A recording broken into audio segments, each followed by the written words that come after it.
Wise Pineapples. Welcome to the Juicy Tidbits podcast, where my mission is to energize you, your team, and your sweet results. I'm your host, Christine Trippi, Chief Fun Officer here at the Wise Pineapple. Today, my guest star is fellow Chicagoan Josh Schreib. Josh has been serving the hospitality industry for 21 years. His career can legally drink now. And he is currently the general manager at the Residence Inn downtown St. Louis. Josh's empathy, creativity, and openness to think differently is not only what makes him so successful, but what I love about him. Everyone, please welcome Joshua Schreib. Hello, Josh. What's up, pineapples? How are you, my friend? I'm doing great. Awesome. I thank you so much for being here. Again, this is just a passion project I have to help energize all of you great hospitality leaders out there. And so I thank you for not only being here to do that, but being out there doing what you do every day. It's so important. Thank you. Oh, my pleasure. It's my pleasure to serve. I know it is. Josh, when you were a little kid, what did you dream about being when you grew up? Actually, I wanted to be a photographer when I was a kid.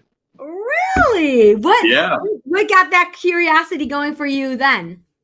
I always loved images. I remember going, my mom always took us into the Loop and would take us to the art museums and on the art walks and to see the art in the city. I remember vividly playing on the Picasso sculpture downtown and just being immersed in art at such a young age. I always had an appreciation for it. And I think aesthetics play a big role in life. And sometimes they can influence us, even from a housekeeping standpoint. When everything's clean and looks presentable, it puts you in a certain mood. And there's a power to that. It sure does. Yeah. I love that. I was very much into photography when I was little too. I had all the brand new cameras. And as a kid, I had the Polaroid. Then I got the disc. Do you remember the disc camera? I do. Oh, that's so funny. Tick, tick, tick, tick, I mean, no, I'm much too young to remember those. you are. I didn't know if you'd remember, but yes, I had a disc camera in junior high, but I always had that new camera. I love taking pictures. Thank God I did, because my mom never took any damn pictures of us. Yeah, there's more pictures out there of me than I'd like. Well, Josh, as a GM, I know you're at a really great property right now in downtown St. Louis. You've been at some great properties and here in Chicago as well. And if you could take over as general manager at any brand, any brand out there, what brand do you want to manage and what location? Oh, that's a tough one. Honestly, I would love to do an autograph collection hotel because I would love some of the structure and support of the brand, but having a lot of creative room to be able to implement really cool promotions and guest amenities. One of my favorite hotels in Chicago, and they know it because I tell them all the time, is the Hotel EMC Squared in Chicago. Autograph collection. Beautiful hotel. They have a lot of really cool ideas and promotions. The sales and marketing team there does a great job. I'm such a big fan. So I would love to do one like that. That's not necessarily so upscale that it's like a Ritz-Carlton. You still can more a little bit of a casual feel, but still a upscale experience for the guest.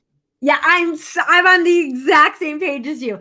I've said many times, a Renaissance would be maybe in the running, but autograph really is something that's so exciting to me. And again, because it's more upscale, yet not luxury. I want fun. I want unique spaces. I want to be able to be really creative.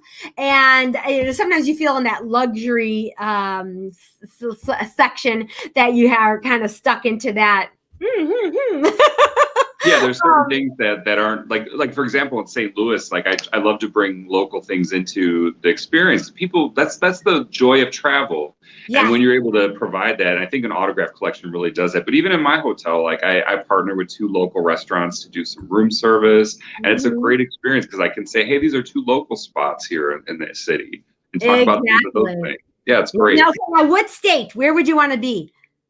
I always say Chicago is the Beyonce of cities, but I think I would love to do something probably on the West Coast. Maybe like Seattle would be pretty fun too. That's a pretty great city. Yeah, that would be great. Yeah, West Coast is so awesome. I love mountains, and I know there's mountains on the east, but I love that the West Coast, Montana, and I love Arizona. I love Utah. It would be Sedona. Okay, maybe I could do Sedona. It's fun to dream, though, isn't it? Yes, absolutely. Awesome. Well, Josh, as you know, each episode is a quick, juicy tidbit of inspiration to help our leaders to be confident, be empowered, and to lead from the heart. Which one are you going to focus on today? I'm going to focus on being confident. I love it. Being confident. Very good. Now, I know that you recently, what you want to talk about, and you have a recent example, but one of the things you want to really talk about is how being a leader in our industry, how we can get people on board with our ideas or each other's ideas without taking sides and arguing and without dictating, you have to do it this way. Yes. So what are your thoughts on that? I think you've got some good tips on that. Tell everybody what your thoughts are. Yeah, so there's 3 important steps in that. And the reason for it is you want to be able to influence people, not dictate to them. And by influencing them and understanding where they're coming from, because I think most people want to do a good job. So when you give them the opportunity to do so and you hear them out, they feel part of the effort, part of the solution. So in being confident in handling conflict, you have to listen to each other and then make sure you really are understanding what they're saying. Don't be prepared to respond. Just hear what they have to say. Then number 2, make sure that you understand each other. You have exact understanding. Sometimes it helps to repeat back exactly what they said to you, and just to make sure. Because I've even had where people say something and I'm not quite understanding. I'm saying, so what I'm hearing is, and then repeat exactly what they say. Yeah, I was just going to say, great language to go with that is saying, okay, what I'm hearing you say is, and then you can really clarify that understanding. Great. Okay, number 3. Yeah, and then number 3 is collaborate on a solution then. Once you understand where they're coming from and you know where you're coming from, put those 2 things together and try to come up with, say, how can I protect your interests and mine and still get the same end result? You love that so much. That is so great. Now, I believe you have a actual example that happened recently, this week even. Just this week, and it's a perfect example. And I know as a fellow pineapple, I always like to hear those things that really happen out in the field because when you use too broad of an example, sometimes it's like, well, what do I do in these kind of instances? But if you apply that to you can apply this to any scenario. So, one of my guests actually stopped down and informed my night audit that they needed to have their dry cleaning done and it needed to be back the same day because they had dinner that night with their president of the company and they needed to look their best. They were going to a great restaurant and they wanted to make a good impression. So my night auditor wasn't sure we'd be able to get the stuff back the same day, and she had some concerns. However, my breakfast attendant was also at the front desk, and she heard this going on and said, we have to do this. We have to get this done for the guest. Well, the guest said, well, I just need to have this done. I have to go to work. And my breakfast attendant said, we'll get this done. We'll make sure it happens. But after I love that yes attitude. Me too. And I praised her for that. So that's wonderful. We should be taking care of the guests. Yes. And but my night auditor was concerned. Well, what if we don't get it back in time? And this is, we're going to ruin or what if we ruin their stuff? What if we try to clean it ourselves? And like they weren't hearing each other. They both were just so focused on their own concerns, or one trying to take care of the guests, 2 also trying to protect the guests in a way to make sure that we were able to fulfill their request. Right. Each person thinking they're doing the right thing, protecting the hotel's reliability, protecting the guests if they end up with nothing, and then saying yes to serve the guests. So each person's doing the right thing in their minds, but they're not coming together with understanding. So I love this. Is a great example, Josh. Yeah, I thought so too. And it was when they told me about it, I was like, this is awesome. I have a great way to set an example for them and show them how to handle conflict. So I think a great way to, using one of your methods, the yes and method, is a great way to demonstrate how to apply those theory in the workplace. Yes, and yes and is not my method. Mine's yes is the answer, but I do use yes and a lot in everything that I do. Yeah, and yes and if you haven't heard of that, it's a strategy brought from the improv, and they do this in downtown Chicago at the improv, and it all began there. And there's a whole book on yes and what it is basically to understand the concept quickly is that when you say yes and instead of our no words, but unfortunately, when you're trying to collaborate with each other or trying to get creative with each other in brainstorming sessions, once you shoot somebody down, you're really ending all creativity. And on stage, if you end it with a but unfortunately or a no, you ended the scene.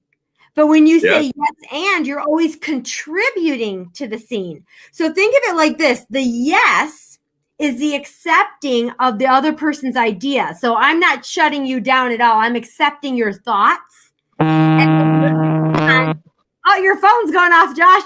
I guess so. I'm a popular person today. And then the and is your additional contribution to the whole idea and thoughts. So rather than saying, no, unfortunately, no, I'm sorry, no, and shutting everything down, you're saying, yes, I accept what you're saying, and here's where I can contribute. It's a great thing to practice. Yeah, exactly. And this is so perfect in brainstorming sessions, in huddles, in anytime you have two people thinking and understanding different ways, and then trying to get to that collaboration. Yes, and. Mm-hmm. So why don't we do it for everybody? Let's role play yes and with I'm down for a role play. So let's do it. Awesome. I love it, Josh. Should I be the night auditor? Okay, yeah, you be the night auditor. Well, yeah, you be the night auditor. No, you be the night auditor. I'll be the breakfast attendant. Okay, right. You're the breakfast attendant. I'm the night auditor, and we're gonna start with shutting it down. But unfortunately, we're both people were. All right, so you take it away. Okay. So Christine, the guest wants to have their laundry done, but I'm afraid we're not going to get it back in time. So unfortunately, we're not going to be able to send this out. But unfortunately, the guest needs it, and it's our job to make it happen for him. But unfortunately, the place isn't available. Like, what if they're not going to get it back? And then what if we washed it ourselves? What if we ruin it? I feel like this is just going to cause more problems. The guest is going to be upset with us. But unfortunately, they're going to be upset if we don't do it. Yes, but unfortunately, we don't have the power. The guest is just going to have to find something else to wear, or they're going to have to just not go tonight. But unfortunately, I don't want to lose a guest. Well, I'm sorry. Unfortunately, there's nothing we can do. Ta-da! And scene.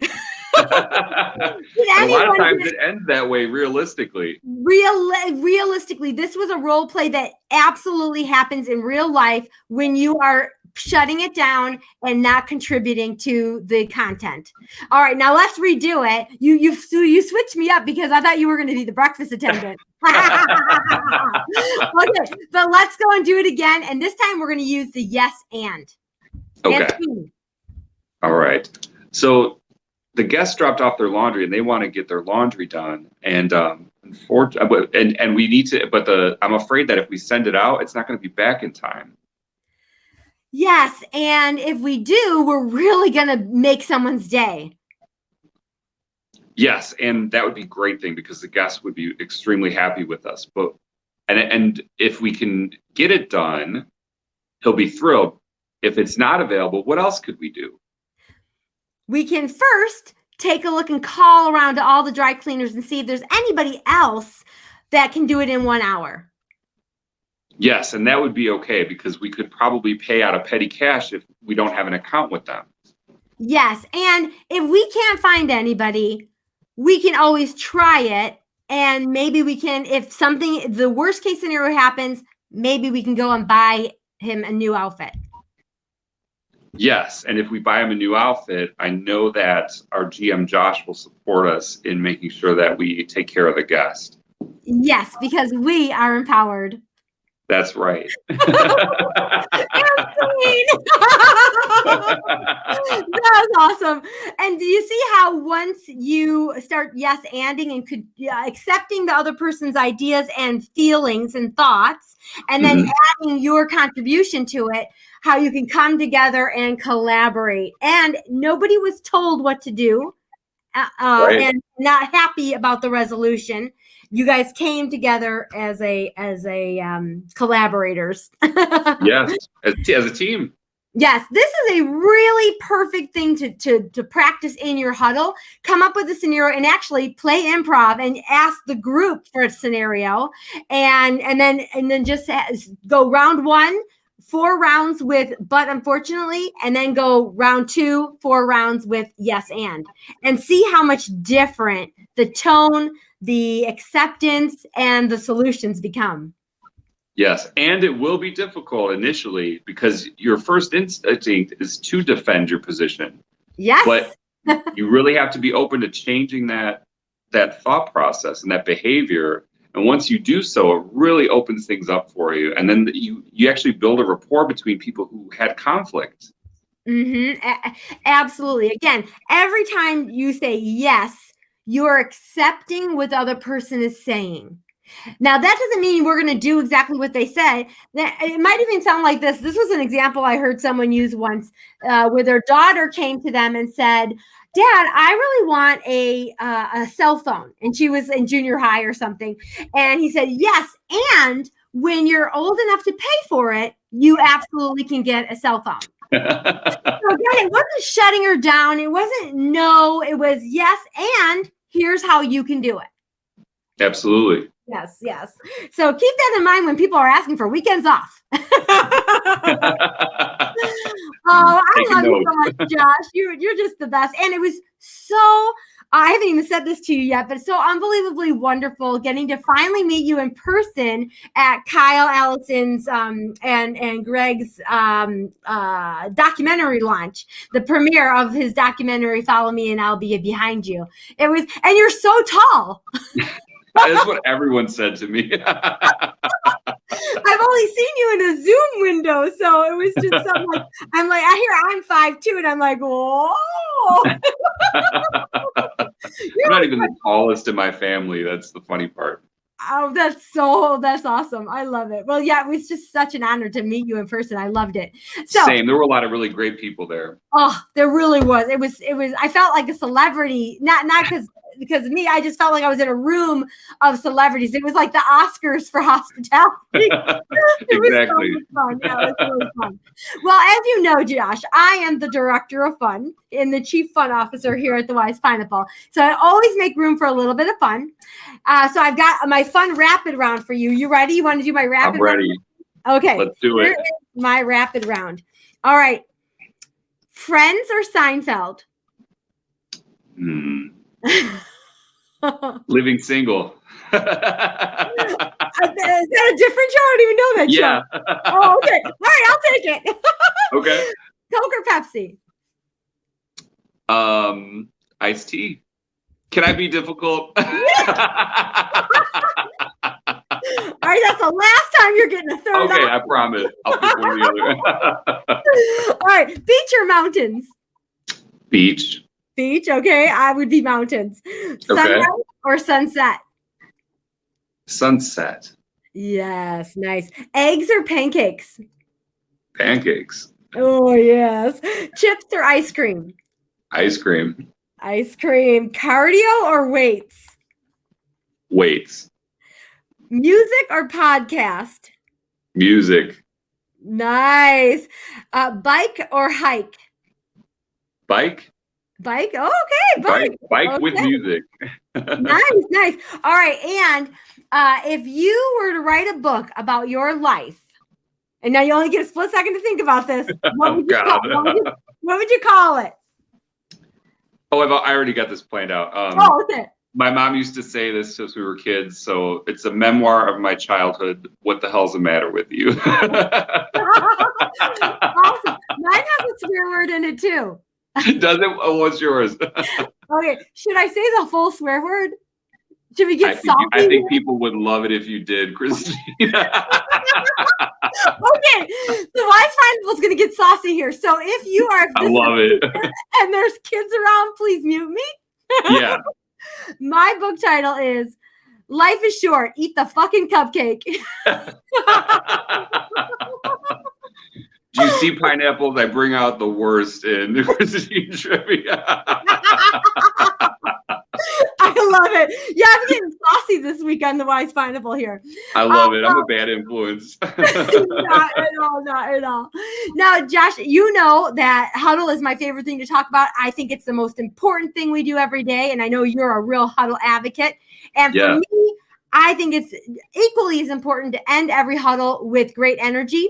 So since this is our little huddle today, I know you have a phrase of the day. Yes. Mine is going to be the be confident. Okay, be confident. So we're gonna put our hands in. Everyone listening, wherever you are, put your hand in, and on 3, say it with us. Be confident. Josh, count us down. All right. 1, 2, 3. Be confident. Awesome. Thank you so much for doing this with me today, Josh. You are the bomb.com. Thank you. Back at you. Awesome. We'll see you real soon. All right. Take care. Bye. Bye.